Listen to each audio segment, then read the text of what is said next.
Helping हँडचे संयोजक माझे जनता हायस्कूलला ते शिक्षक होते आणि आम्ही वर्गमित्र 5वी ते 10वी एकत्र शिकलो आहे. जुबलीला आम्हाला आपली सर होते काकेवर मधुकरराव. अच्छा. हे दिलीपराव होते सेवादलाचं जे आहे गजाननराव ना. दिलीप होरे हे आपल्या गॅस कंपनीमध्ये HPCL MIDCला. अरुणराव धानोरकर सर हे आपल्या टेक्निकल हायस्कूलला इन्स्ट्रक्टर पण होते आणि ते सगळे शिकवतात आणि अजून ते शिकवतात. त्यांचा शिकवायचा पिंड अजून कायम आहे, free of cost. Anand Mankar sir विस्तार अधिकारी एज्युकेशन आणि त्यांचं सोबतच काम सुरू आहे. RN ठोंबरे सर अधीक्षक अभियंता कार्यालयात माझ्या PWDला अधीक्षक अभियंता कार्यालयात अधीक्षक होते आणि आपल्या कार्यालयात जुळलेले आहेत.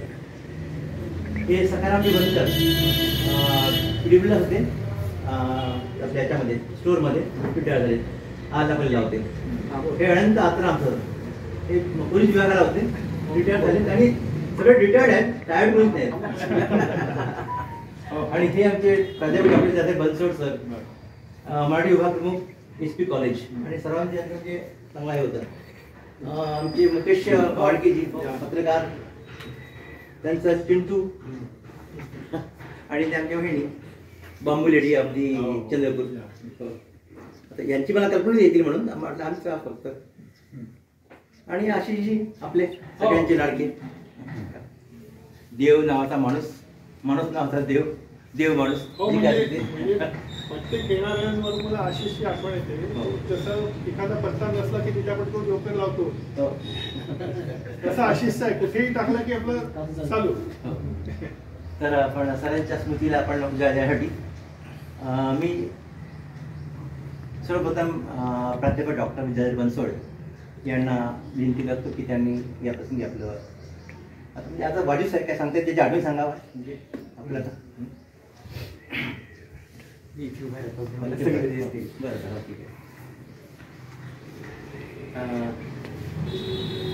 सरांच्या स्मृतींना विनम्र अभिवादन. चंद्रपूरमधलं एक फार मोठं व्यक्तित्व माझ्या डोक्यासमोर जी तपस्वी हा शब्द वगैरे जो काही मी ऐकायचो तर तो नुसता पुस्तकात आणि वाचलेला शब्द होता. पण मी तपस्वी पाहिला असं जर मला कोणाबद्दल सांगता येईल तर मी मनोहर साताऱ्यांना पाहिलेलं आहे. की म्हणजे मग आजपर्यंत तो शब्द मी फक्त वाचलेला होता, पुस्तकातच वाचत आलो होतो, पण प्रत्यक्षात इथे पाहिला. माझी त्यांची पहिली भेट आशिष ते कुठे देवा बहुतेक 98-99च्या दरम्यानची आणि यांच्याशी भेट झाली तर हेच मला इथे घेऊन आले होते. मग ते सगळं मला सांगायला लागले की बघा हे मी बांबूचं असं करतो. मग ते मला म्हणाले की मी इंटरनेटवर पण काम करतो आणि म्हणजे अनेक देशामध्ये याचे सगळे फॉलोअर्स वगैरे आहेत. हे सगळे ते बोलायला लागले. मग त्यांचं हे कोणतं तरी पुस्तक त्यांनी मला तेव्हा भेट दिली. हां, ते त्यांनी मला भेट दिलं आणि मग यांचा बोट मी सोडला. कुणाचा? आशिष देवांचा बोट मी सोडला आणि मग त्यांच्या माझ्या भेटी व्हायला लागल्या. त्यांची एक गोष्ट मात्र काय झालं की एकदा आमचं दोघांची भेट इथेच म्हणजे मला वाटते तिसरी वगैरे भेट असेल. जेव्हा जेव्हा भेट व्हायची ना तर इथल्या साहित्यिक कलावंतांची नावं निघायची पण ते चोपडे नव्हते. ही वॉज स्ट्रेट फॉरवर्ड, अगदी सरळ. आणि मला वाटते एक तत्वज्ञ माणूस त्यांच्यातून सरळ दिसायचा. वेळेच्या बाबत काय झालं एकदा माझी 3री-4थी भेट असेल तर मी त्यांना म्हटलं होतं की मी 6 वाजे तुम्हाला भेटायला येते. तर काय झालं MAच्या वर्गातून जस्ट मी निघालो आणि इथे यायला निघालो तेव्हा MAचे क्लासेस होते. कोणीतरी 2 विद्यार्थ्यांनी ते मला वेगळंच खूप सारं विचारायला लागले. तर त्याच्यामध्ये माझा 10 मिनिटं मी लेट झालं. मी इथे आलो 10 मिनिटं ठरलेल्या वेळेप्रमाणे लेट आलो. तर ते मला म्हटले की मी तुमची वाट बघत आहे, तुम्ही 6ची वेळ दिली तर 6 वाजता तुम्ही यायला पाहिजे होतं, तुम्ही 15 मिनिटं लेट आला. बरोबर, मला काही सरकारी पगार मिळत नाही तेव्हा एका छानपैकी असतं. मला काही सरकारी पगार मिळत नाही, मी काम करणारा माणूस आहे. बरोबर, आणि त्याच्यातून माझी मिळकत होते आणि माझ्यासाठी वेळ फार मूल्यवान आहे. मला असं वाटतं की ते वाक्य मी फार चांगल्या तऱ्हेने घेतलं, म्हणजे मी फार सकारात्मक घेतलं. आणि त्याच्यानंतर मी जेव्हा केव्हा कोणाकडे जात असेल ना मी उशिरा नाही गेलो. मी बिफोर टाइम गेलो पण लेट नाही. आज पण मी बिफोर टाइम आहे. लेट.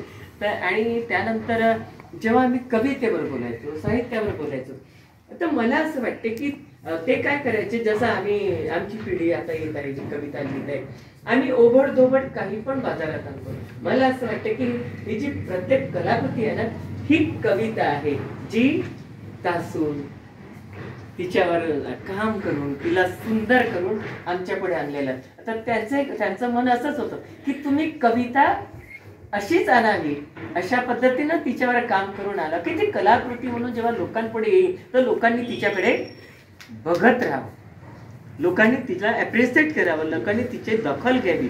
तर हे त्यांचं म्हणणं होतं. मला असं वाटतं या गोष्टीला पण मी फार सकारात्मक घेतलेलं आहे. आणि ते जेव्हा बोलायचे तेव्हा त्याच्यात एक तत्वज्ञ जाणवायचा, अगदी सहजपणे जाणवायचा. भाषेवरती तरी भाषेवर त्याचं काय प्रभुत्व होतं. ते ज्या पद्धतीने बोलायचे तेव्हा असं वाटायचं की आम्ही बोलत राहावं आणि आपण ऐकत राहावं. मग ते खूप साऱ्या कार्यक्रमांना SP कॉलेजमध्ये व्हायचे कुठेतरी. मी एक दोनदा त्यांना म्हटलं होतं की निमंत्रणाच्या संदर्भाने. ते म्हटले आता मी कुठे चालू शकतो, आता नाही चालू शकत. मग आम्हीच अनेक मित्र मध्ये मध्ये केव्हा तरी त्यांना भेटायला यायचो, पण तेही वेळ घेऊन. तर हे एक चांगलं होतं. तर मला असं वाटतं की मी ज्या चंद्रपूरमध्ये आलो ही चांगली गोष्ट झाली, आणि मी सप्र्यांना भेटलो ही खूप चांगली गोष्ट झाली. या निमित्तानं चांगलं झालं, त्यांच्या स्मृतींवर मला बोलता येत आहे. तर मला असं वाटतं मी काही मोठं घेऊ शकलो नाही, पण त्यांच्यापासून एक गोष्ट घेणार आहे ती कोणती, की सातत्याने आपल्याला जे आपलं काम करायचं आहे त्याच्यावर कार्यरत राहिलं पाहिजे. एकही क्षण वाया न घालवता आणि जी काही निर्मिती करायची आहे ती उत्तमात उत्तम निर्मिती केली पाहिजे. हा सप्र्यांचा संदेश मी आयुष्यभर बाळगणार आहे. त्यांच्या स्मृतींना अभिवादन थांबतो. धन्यवाद.